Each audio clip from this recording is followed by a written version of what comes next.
Apresentação: José Luiz da Atena. Agora, no ar.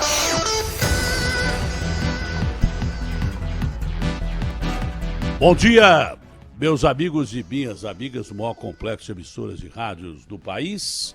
Aqui é a Rádio Bandeirantes, aqui a pedra fundamental do Grupo Bandeirantes, o maior grupo de comunicação de rádio de todo o Brasil e um dos maiores grupos de comunicação do país e do mundo também. Eu não estou vendo a Thaís aí. Todo mundo foi embora aí, o pessoal está aí. Cadê a Thaís? Eu sinto falta da nossa diretora e companheira há muito tempo. O pessoal foi embora ou tem alguém para falar aí? Não, o pessoal já se evadiu do local aqui. O pessoal, quando acaba de comentar, dá no pé, porque cada um tem as suas funções também dentro do grupo, né? Ou seria para não manter aquele encontro amigável de todas as manhãs, hein? Aliás, o Capriotti não dá sorte comigo de jeito nenhum, né? Um dia ele vem para dizer que o Ibrahimovic não vai jogar. Aí outro dia que o Ibrahimovic joga e faz 2 gols, ele diz que não viu o jogo. Acho que é por isso que ele deu no pé também, não é não, Agostinho? Tô achando que tem isso também. Ele não tá numa fase das Será melhores. que há um ligeiro desencontro aí da família formada pela emissora de rádio? Quer um café, Agostinho? Não, obrigado. Agora não. Tá bom o café, cara. Impressionante o negócio assim. Pra acordar Fora bem do de manhã, comum. você tem duas. Pra acordar, né? De manhã, você tem 2 coisas, pelo menos. Ou tomar um café, ou dar uma topada no pé da cama. Como eu fiz hoje. Que foi o que você fez? Foi o que eu fiz hoje. Você bateu com um dos dedos do pé em algum lugar da cama. Normalmente a Matilde usava um baú no pé da cama. Eu não sei se era decorativo. Eu falei assim, o que você tem esse baú aí? É para me matar e me esconder dentro do baú? Ela falou, não, é um baú decorativo. Falei, mas não decora nada, eu já quebrei o dedo umas 15 vezes, pô. Tira esse baú daí. Isso, se você não sabe, que bobagem, mas é tradicionalmente conhecido como a fratura do xixi, vamos dizer assim. É outra coisa, um pi aí. Mas é da fratura do xixi, que a pessoa acorda de madrugada, normalmente levanta-se de madrugada e quando está tudo escuro, meio com sono, vai e pá! Geralmente é o dedinho que quebra e faz um L. Ó, dá até um arrepio, que nem uma carreta quando dá problema. Aí o caminhoneiro sabe bem o que é o L da carreta. Mas você foi o dedo do meio. Foi. Né? Foi ele. Você joga domingo ou é dúvida? Eu corro o risco de ser cortado. Mas sério, o que houve com a Thaís, hein? Então, não sei, rapaz. Parece que ela hoje não se sentiu muito bem. Tá fazendo exames aí e tal. Olha, eu acho que, na verdade, o Agostinho, ninguém vai deixar... Espero que não seja, mas se for, todos passamos por isso. Tá? Alguns sem sintoma, como o nosso grande Capriotti, outros com sintoma como o Neto, mas se for Covid, não é novidade para ninguém. É por isso que o mundo está muito chato, está terrivelmente chato. Eu espero que o que quer que tenha de saúde, problema de saúde, a Thaís, que ela se recupere o mais rápido possível, é claro. Mas, cara, você já dorme pensando se você vai acordar com esse coronavírus. Isso é uma realidade já, que faz parte do mundo. Até ajudou as pessoas a tratarem a doença como se fosse uma coisa menor. Não é uma coisa menor. Para a maioria das pessoas, tanto que tem, sei lá, o número de hoje, 25, 26 milhões de curados e 1 milhão de mortos, em que pese o número de curados está errado, porque não teve testagem, tem muito mais pessoa curada e tem muito mais pessoa morta porque não teve testagem. Mas, comparativamente, muito mais gente era curada, mesmo sem ter uns medicamentos que tem hoje, que são antibióticos, que são anticoagulantes, que são medicamentos corticoides que combatem, na realidade, os efeitos do coronavírus, né? Que ele ataca o coração, que ele provoca infecções, que ele provoca tromboses, que ele provoca, enfim, provoca uma série de coisas que os médicos falam, já que não tem vacina e a gente tem que enfrentar esse bicho, vamos descobrir onde é que ele está afetando as pessoas. O antibiótico vai atacar o pulmão das pessoas, né? Vai atacar a infecção que há no pulmão e outras partes do corpo, principalmente o pulmão, para evitar que a pessoa morra de pneumonia, uma pneumonia das mais graves que se viu. Mas descobriu-se que ele ataca o coração, descobriu-se que ele ataca os membros inferiores, provocando até amputação de membros inferiores e daí por diante. Então, é um bicho bravo pra caramba. Mas ele está sendo controlado, está morrendo menos gente no mundo inteiro. Tem cada vez mais casos, mas menos gente está morrendo. No Brasil, eu venho dizendo isso há 10 mil anos atrás, eu falava isso, como Raul Seixas, que no Brasil, a gente diz que a Covid está sob controle, o Dória cunhou aquela frase, o pior já passou porque ele pegou e não teve nada, né? Então, para ele já passou o pior mesmo. Entendeu? Agora, para a maioria da população não passou, porque a maioria da população ou foi contaminada e não sabe, ou realmente não tem números que diga que a maioria da população, né, já enfrentou o pior. O pior estaria por chegar. Esse é o grande detalhe. Mas, cá entre nós, os médicos descobriram como controlar mais a doença. Está morrendo menos gente, é isso. Por isso que as pessoas... E não tem jeito, não tem para onde correr. Sabe qual a saída para a Covid, Agostinho? Não. Pegar um foguete para a Lua, que é o lugar mais próximo, até que chegue um contaminado na Lua. Ou então ir para Marte, que esses caras falam que vão para Marte há 10 mil anos atrás, nunca vi ninguém ir para Marte. Vai demorar um pouquinho ainda. Não tem jeito, o planeta inteiro está contaminado. Se tiver um caso de Covid em qualquer lugar do mundo, a doença não acabou, porque o caso de Covid começou lá na China. Sei lá se feito em laboratório, sei lá se veio do pangolim, que é aquele tatu esquisito, todo morcego, mas veio de lá. Então começou com um caso. Enquanto houver um caso de Covid, ferrou-se. E até agora o papo da vacina, que era um papo bem definido, bem claro, né? O papo da vacina, que era um papo reto, né? Ficou torto, porque você não sabe se a vacina tem 50% de eficácia, aí não adianta quase que muita coisa, porque é pior até, porque se você acha que está protegido e só está protegido pela metade, que metade protege? Do umbigo para cima ou do umbigo para baixo? Não, é uma bobagem o que eu falei, mas não deixa de ser uma verdade absoluta. 50% de proteção você já tem praticamente, não precisa de vacina. Então você já tem 50% de proteção. Ah, melhor que nada. Não, é pior que nada. Porque o cabra vai tomar a vacina e vai achar que está vacinado, não vai usar máscara, vai ficar perto de alguém contaminado e vai pegar a doença, ou pior, vai pegar e espalhar a doença. Então 50% não funciona. Vacina razoavelmente boa, 65% a 75% de proteção. Isso ninguém garante. O Dória estava dizendo que ia vacinar todo mundo em dezembro, não é? Agora não tem mais data para vacinar. Anunciou que não tem mais data. Por quê? Porque a vacina não faz mal, já passou pelo teste de que não faz mal, mas também ninguém sabe se faz bem. E qualquer vacina que surja e que tenha teste de que faz bem, você vai ter que esperar a aplicação em massa pelo menos 6 meses, acho que mais de 6 meses, estão dizendo 6 meses. Quando dizem 6 meses é porque é muito mais do que isso, para saber se a vacina funciona mesmo. Então nós temos, no mínimo, aí mais 1 ano e meio pela frente, para saber se deu tudo certo, se a doença foi controlada. Porque como gripe, nós não vamos nos livrar da doença, a gente vai ter menos perspectiva de pegar a doença, porque quem pegar a doença vai pegar uma gripe forte e tem que passar por esse ritual de tomar esse coquetel e tal, para não morrer. Então vai morrer muita gente ainda. Ontem na França morreram acho que 115 pessoas ou 155 pessoas. O Garrafa depois dá um número correto.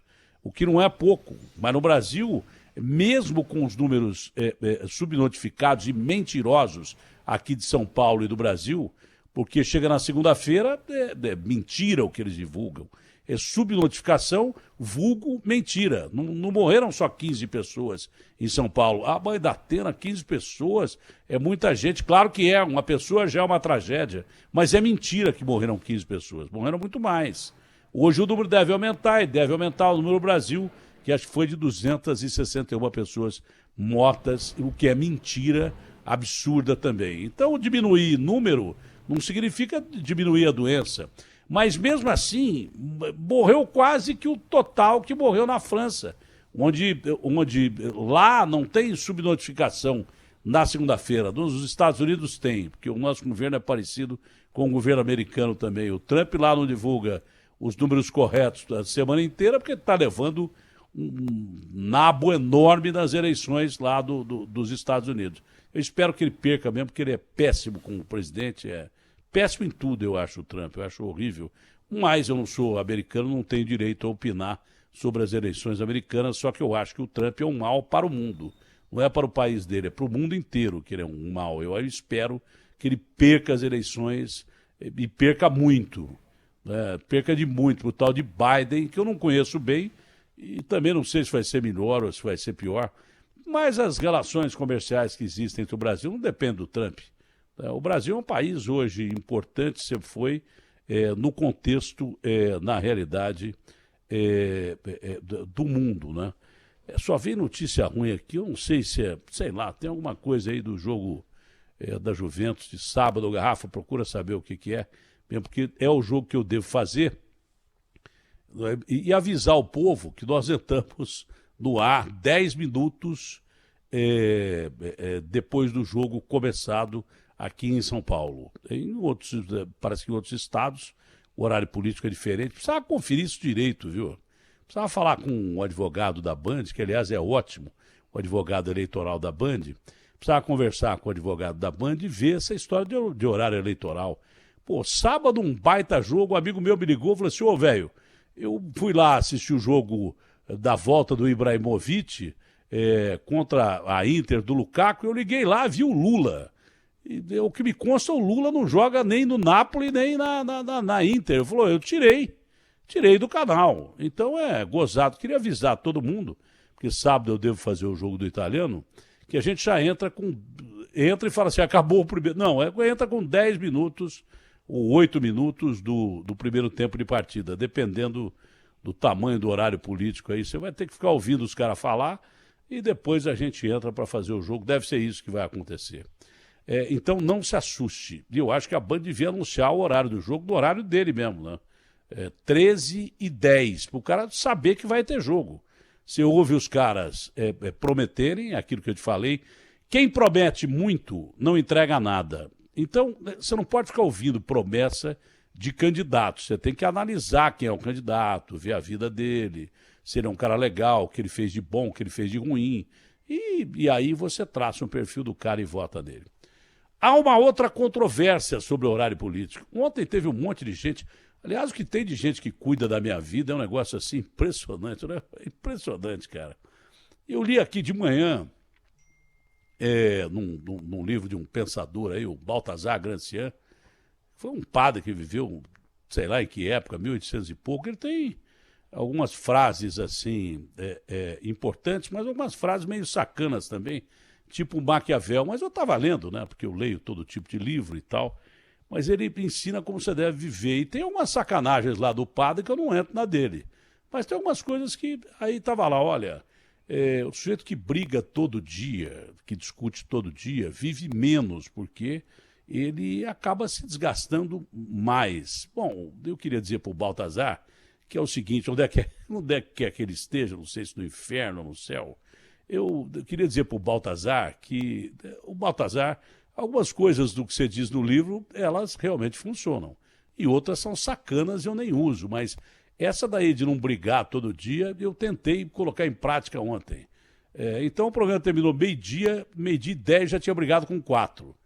Que me encheram bem a paciência e eu não consegui. Porque eu falei, eu vou seguir o Baltazar. Hoje eu acho legal até seguir o Baltazar, porque tem razão. Você briga com alguém, você fica chateado, a pessoa fica chateada com você. Não, esse cara não é um cara legal e tal, mas eu sempre procuro brigar, briga boa, briga para defender minha emissora, normalmente para defender minha emissora, porque muita gente que trabalha em algum lugar defende o seu, e tá bom demais, e fim de papo. Não, eu defendo o meu programa, porque eu sei que o meu programa é 1 hora em audiência da Band, na média, dos últimos 18 anos, e emprega gente não suficiente para fazer um programa de 3h30, mas que depende do programa. Então eu defendo com unhas e dentes o meu programa. Esse é o quinto sinal que eu não sei quem teve a ideia brilhante de colocar no meu ouvido de novo, que tinham tirado o quinto sinal do meu ouvido. eu sugiro que tirem o quinto sinal do meu ouvido, porque ele é muito alto e atrapalha o meu ouvido, que já está... Eu estou ficando meio surdo. E com esse negócio apitando no meu ouvido é pior ainda. Alguém tinha tirado, mas o negócio parece que piora. Ontem foram abrir meu microfone, que nem o horário político, com 10 do primeiro tempo do jogo. Então, põe esse quinto sinal no ar aí, todo mundo gosta, é legal, bacana. Eu acho até que é uma marca da Rádio Bandeirantes e deve continuar. Mas é que quando entra no seu ouvido aqui, ó, dói o ouvido. Então o lance é o seguinte, deixa eu comentar. Falando sobre política, então muita gente... você está no horário do Covas, você está no horário da Joyce e tal. Primeiro, deixa o Agostinho aí, que eu estou falando com o Agostinho, a hora que tem que tirar, não tira. Quando tem que deixar, não deixa. Então é o seguinte, o lance é o seguinte. Eu não fui procurado por ninguém para autorizar a minha imagem no horário político. Aliás, uma coisa é bem clara. Se eu quisesse apoiar algum candidato, eu teria sido candidato. É mais fácil. Eu teria sido candidato eu mesmo. Vota em eu. Vota em mim. Porque eu sou o da Atena, então, número tal, partido tal. Vota em eu, cara. Vota em mim. Como eu não estou falando vota em mim, é claro que alguns candidatos pegam alguns trechos de entrevistas que fizeram comigo ou de comentários que eu fiz na televisão e colocam na TV. Eu estou preocupado com isso? Não, acho que até é uma homenagem do candidato, porque o candidato, se ele botou dentro do horário político dele, é porque ele acredita em mim, porque ele gosta da minha forma de ser e tal. Acho até uma homenagem que é feita a mim e tal. Mas a Band parece que vai pedir para que esses candidatos tirem do ar. Eu não vou entrar com ação nenhuma, quem vai entrar é a Band para que esses candidatos tirem do ar as minhas participações, que não foram pedidas nem para mim e nem para a Band. Para mim, não faz diferença nenhuma. Eu entendo até como uma homenagem mesmo. Entendeu? É verdade que algumas frases são tiradas de contexto e tudo bem. Agora, quem gosta de mim deve usar no horário político. Quem não gosta, não usa. Mas a Band, a quem pertence o meu direito de imagem, voz, som, e para por aí também, tá bom demais, né? Opinião não, opinião é minha mesmo, entendeu? A Band entende que isso não deve acontecer, então se a Band entende que não deve acontecer, o doutor Fidalgo, que é o nosso excelente advogado aí, está tomando as devidas providências. Mas eu quero dizer, mais uma vez, claramente, que eu não vou votar em ninguém e não apoio ninguém. Nem em primeiro, nem em segundo turno, nem em lugar nenhum. Eu não apoio ninguém e nem vou votar em ninguém. Eu quase saí candidato solo, quase saí candidato a vice, e aí eu faria o papel de político. Se eu saísse candidato solo ou candidato a vice de alguém, eu apoiaria alguém. Como eu não saí, eu não estou apoiando ninguém e não vou votar em ninguém. E acabou. Não vou votar porque eu não vou votar, acabou. Eu queria ter mais base para poder votar nessas pessoas que, ora, fazem coisas boas e ora me decepcionam. Então, não vou votar. Nas últimas eleições eu não votei em ninguém. Falei que não ia votar em ninguém e não votei em ninguém. E continuo não votando enquanto eu acho que os candidatos não correspondem com aquilo que vai merecer o meu voto. Você não. Você faça o seu dever cívico. Não é porque é obrigatório o voto no Brasil. Porque isso aqui é uma democracia, concorda comigo? É uma democracia. Você não podia ser obrigado a votar. Vê se nos Estados Unidos você é obrigado a ir lá votar no tupetão do Trump ou no Biden, que tem 180 anos. Não, lá você vota se quiser. Você pode votar agora de casa. A eleição sei lá, acho que dia 3 de novembro, mas já tem gente votando. É um negócio moderno e tal.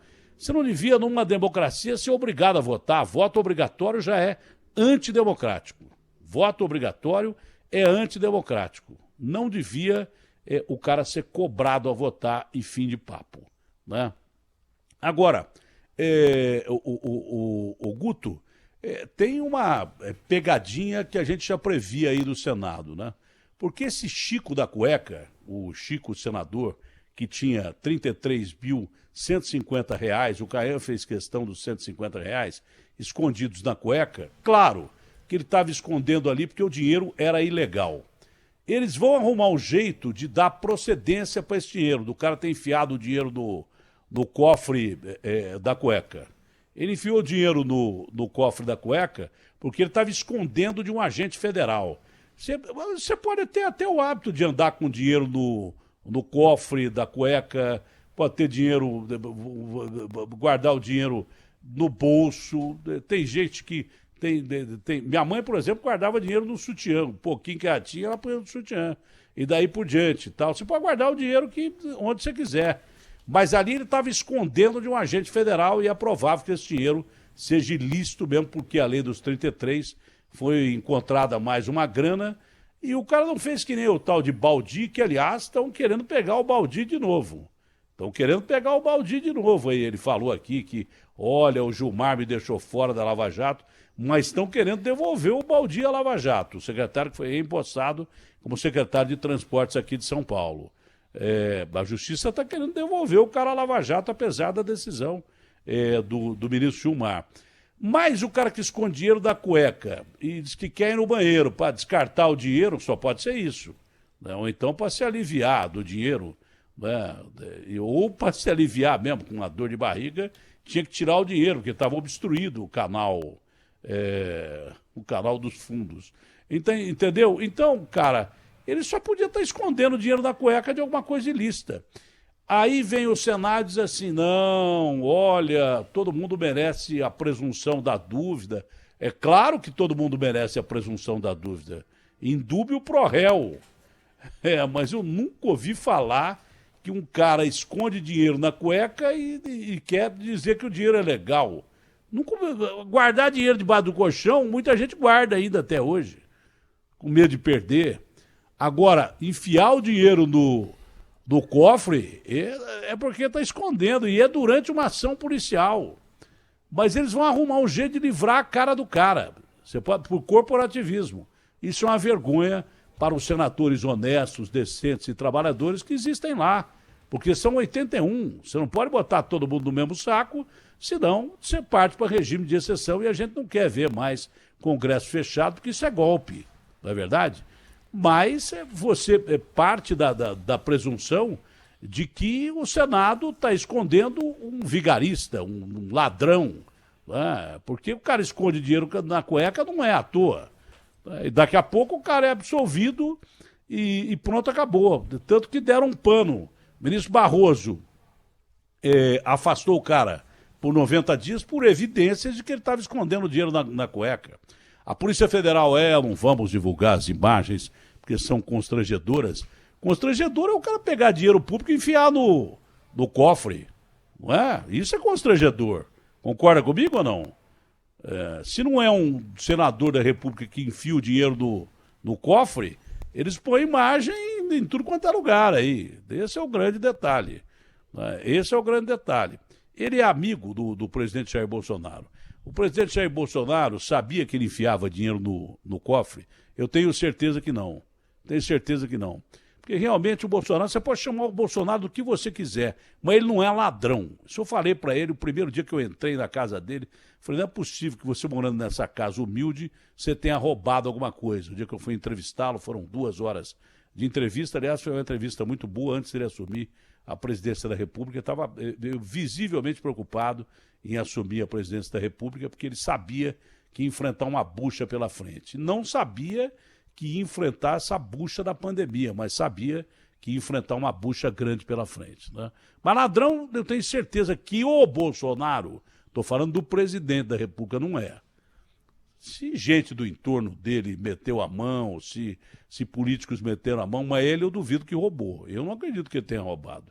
Eu não acredito. O Ciro falou que era ladrão de gasolina, que ele pegava a nota de gasolina, mas eu não tenho prova contra isso e não acredito que o Bolsonaro tenha metido a mão, porque senão o cara candidato a presidente da República, quando ele começou a subir, os rabos já teriam aparecido. Rabo é o que o político roubou, deixa para trás, tem problema e tal. Teriam aparecido ali. Já nas eleições, quando os caras perceberam que já era tarde, que o Bolsonaro virou um fenômeno de contra-esquerda, que tinha roubado pra caramba. Principalmente, todo mundo roubou, partidos de todo lugar, a maioria dos partidos roubou. A maioria, um ou outro que não roubou. mas a maioria bebeu na fonte da Petrobras e tal. Essa politicaiada toda enfiou a mão na grana. Essa é a grande realidade, né? E o Bolsonaro foi eleito exatamente porque os governos de esquerda vieram de uma situação lamentável. E o Temer, que seria reeleito com o pé nas costas se não acontecem os problemas que aconteceram com ele no fim do programa, ele seria reeleito presidente da República com o pé nas costas. Que ele estava, inclusive, arrumando os números horríveis que a Dilma tinha deixado por incompetência e sei lá por mais o que, aquela roubalheira terrível que existia dentro dos governos aí. O Temer estava arrumando a casa. Aí ele mesmo se meteu numa encrenca que até hoje ele tenta explicar e tal, porque senão ele seria eleito com o pé nas costas, o Temer. Como não tinha mais o Temer, o que foram? Foram para o Bolsonaro. E quem elegeu o Bolsonaro foi a incompetência, a incapacidade e a roubalheira de muitos políticos do lado oposto. Claro, isso é uma coisa óbvia. Hoje ele é presidente da República, me parece que ele está aprendendo a governar. Alguém falou para ele, o presidente, acho que foi esse Fábio Faria ajudou muito, viu? Esse genro do Silvio Santos, que é bom menino, é boa gente, é bom cara. Não tem contraindicação, todo mundo gosta do cara. E ele não precisa roubar porque ele é rico. Aí os caras chegaram para ele e falaram assim, olha, é o seguinte, se bem que tem muito rico que rouba dentro do governo, ou dentro do Congresso, ou dentro da política. Tem muito cara que é ganancioso e aí que o manezão é pego, né? Rouba até que é pego. Mas também não adianta nada, porque o cara é pego, vai pra cadeia, sai mais rico do que ele entrou. Teve cara que enriqueceu mais dentro da cadeia do que fora da cadeia. Porque como o Marcola comanda o crime organizado de dentro da cadeia, esses bandidos que foram presos durante a Operação Lava Jato comandaram as suas empresas de dentro da cadeia. Você tem alguma dúvida disso? Claro que não. Comandaram as suas empresas dentro da cadeia. Lá de dentro da cadeia eles fizeram o que nem o Marcola faz. Não tem diferença nenhuma. A única diferença é que o Marcola não sai nunca mais da prisão e esses vagabundos estão nas suas mansões luxuosas e outros nem tornozeleira estão usando e estão batendo no peito e se dizendo os bonzões aí e saindo em coluna social e o caramba quatro para não dizer outra coisa. Mas então, meu amigo, eu vou dizer uma coisa para você. O Congresso está se desmoralizando cada vez mais. Esse é o detalhe. E não é legal um Congresso que não passe confiança à nação. Não é legal. Não é legal, porque o Congresso é um poder importantíssimo que representa a democracia, né? Nós temos 3 poderes. Esses poderes agindo bem, né? O presidente da República agindo bem, o Congresso agindo bem e o Supremo agindo bem, representa que nós vivemos numa plena democracia. E tem crítica para todo lado, dos 3 poderes, né? Infelizmente, esses 3 poderes não estão em equilíbrio e a nossa democracia é ameaçada todo dia. Esse é o grande detalhe, esse é o grande problema. E por incrível que pareça, quem melhorou um pouquinho desses 3 poderes foi o presidente que parou de falar, porque toda hora que ele falava e falava muito, agora voltou a falar um pouco mais do que devia, né? Quem sou eu para dizer o que o presidente deve falar? Mas eu mesmo já falei para ele não arrumar rolo lá atrás, mesmo antes dele ser candidato a presidente, quanto menos confusão se arruma na política, melhor é, em qualquer lugar. Mas não tem jeito, eu também não me aguentei, eu li o Baltazar de manhã e já saí dando cacete logo depois do meio-dia. O Bolsonaro é parecido comigo, ainda por isso que ele fala mesmo e pronto, acabou. E às vezes fala demais e quem fala demais acaba se complicando. Esse é o grande detalhe. Mas pelo menos ele fala. Agora, o Congresso não pode ficar tomando medidas ou com a Câmara ou com o Senado de proteger gente que rouba, de gente que esconde dinheiro na cueca, porque isso é lamentável, né? Passa uma imagem de que todo mundo que está ali dentro é ladrão, é incompetente, é vagabundo, é sem vergonha. E não é verdade, não é verdade.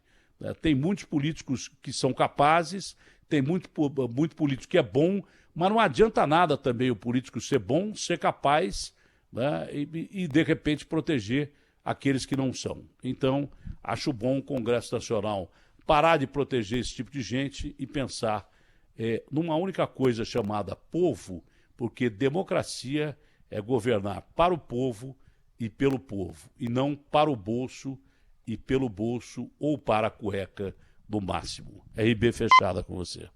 opinião. O que é certo é certo. José Luiz da Atena. Na Bandeirantes.